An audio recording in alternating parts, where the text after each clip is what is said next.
Y'all, I am trying to make sure that this does not fall because I'm standing outside of my car. Okay, hold on, because I need some chapstick.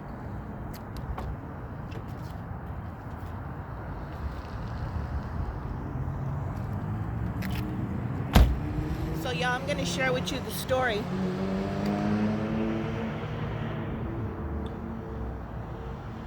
of how I rescued the homeless girl. Okay, so you know I do deliveries, right? Hold on, let me get my drink.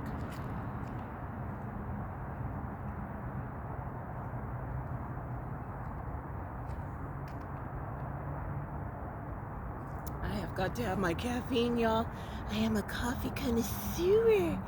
Anyway, so you know I do deliveries, right? So this took place last year. Because I didn't know how to work the channel options on loading and uploading and all of that stuff. So I had to break it up because I didn't know what I was doing. So that's why I deleted all those, and I'm just going to tell you the story. Okay. So last year, I'm doing my deliveries. I'm minding my own business. On my way to do a delivery, I noticed this girl, and she looks like a kid, right? She looks like a kid. She has some garbage bags, and she's walking down the road, and I didn't pay attention. You know, I was like, well, whatever, you know? And so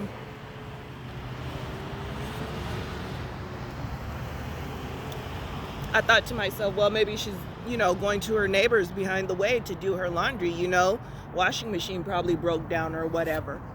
So I do my delivery, I turn around and I come back, and now the girl is sitting on the sidewalk, right? Sitting on the sidewalk looking lost. And I pass her by. I got deliveries to do. Young lady, I don't know what's going on in your life, but I've got to go. But apparently the great God of heaven had other plans. And so I turned around like an idiot. I turned around and I parked, she was just sitting right there on the sidewalk where the cars are driving, like I said, looking lost. And so I pull over and I park my car, and and I walk over to her and I asked her, I said, young lady, are you okay? And she said no. I said, well, tell me what's going on. And she said that her friend had put her out of the house. And as soon as she said that, I was like, okay, here we go. One of those situations where, I've been a runaway girl before. You know what I'm saying? And then you go stay with your home girl. And then the guy that likes your home girl ends up liking the runaway girl. And then now she ain't your friend no more, and you gotta leave. So I thought it was like one of those situations, right?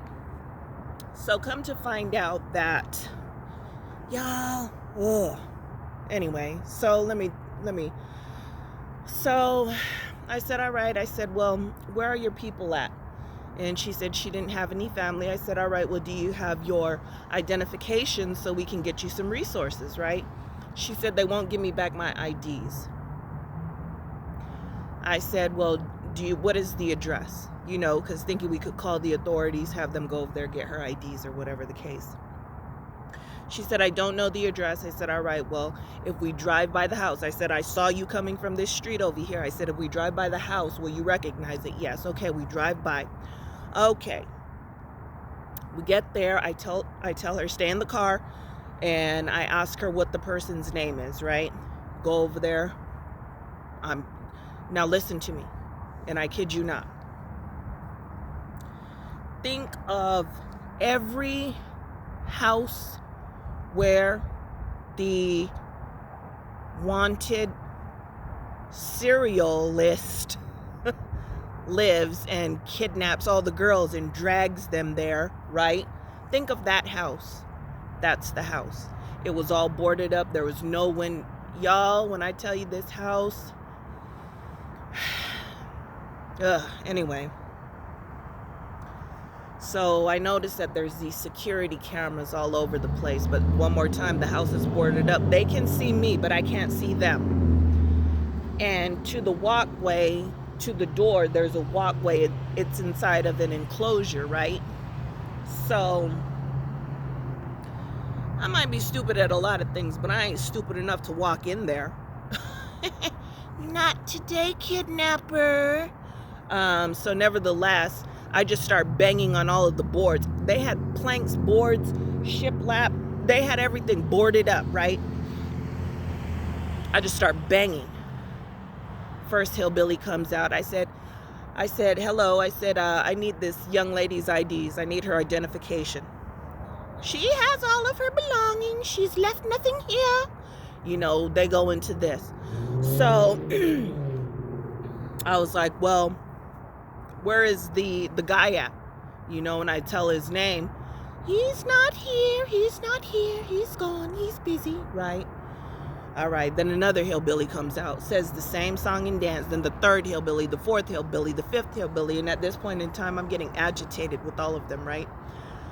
Finally, guess who comes out? Oh, the guy that's supposed to be busy. I thought he wasn't here. So what is he doing? Being busy, not being here? Or what's going on, right? Nevertheless, I tell him, I say, hey, I need her identifications, please. You're the one who invited her here. You know where they are, right?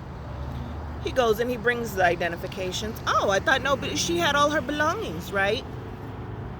Nevertheless, I get the identifications. I start walking back to my car, and all 6 of these hillbillies are following me, right? So I turn around, and they all stop.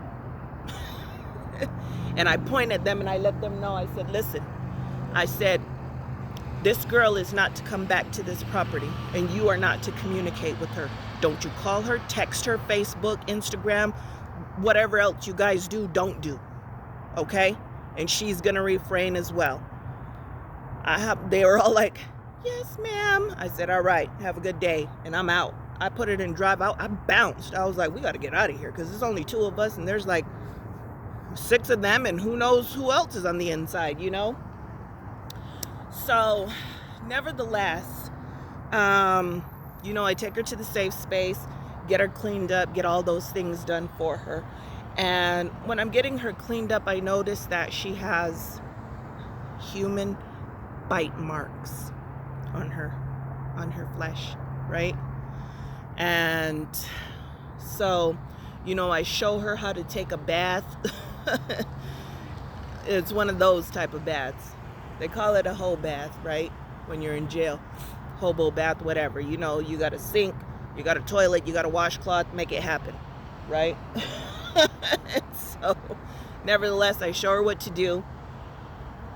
And so come to find out that she has, I kid you not, I thought she was a kid. I thought she was like 14 years old, 13 years old. That's what I was thinking. She's like 20, I think. What was she, 20? Or I can't remember what she was. She was like 18, between 18 and 20, right? Nevertheless, she has a cognitive delay, and pretty much her family just kind of abandoned her. And you know, you hear a lot of people talk about PTSD and stuff like that. Y'all, okay, listen, I thought I was just gonna be done with this girl. Like, okay, let's get your IDs, let's get you some resources. Y'all, I had this homeless girl with me for 7 days. Just, you know what I'm saying? Just spending my time, my gas, my whole schedule was interrupted trying to help this individual get some resources, right? Come to find out that her dad had passed away the year before. So if last year was 2023, her father passed away in 2022. And so nevertheless, when I had her, I smelt this stench on the very first day when I had her. I smelt this stench. I couldn't figure out where it was coming from. Nevertheless, finally I concluded and deduced that it was her teeth. And I told her, I said, open your mouth, I need to see your teeth. All of her teeth were rotted away. They were rotted away, and I'm going to tell you how they were rotted away. So father passed away in 2022, and he was her caregiver.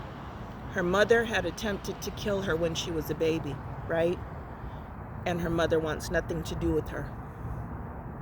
And because of her delay, this took place when she was just an infant. The mother attacked her and because of that she has a delay. And so dad, being that that's his baby, you know, he didn't want people picking on her, and I understand, you know what I'm saying? Brings tears to my eyes. So nevertheless, so he did everything to try to protect her from the world, right? And so so he just kind of let her get her way, and he didn't know how to teach her how to go into being a young lady, right?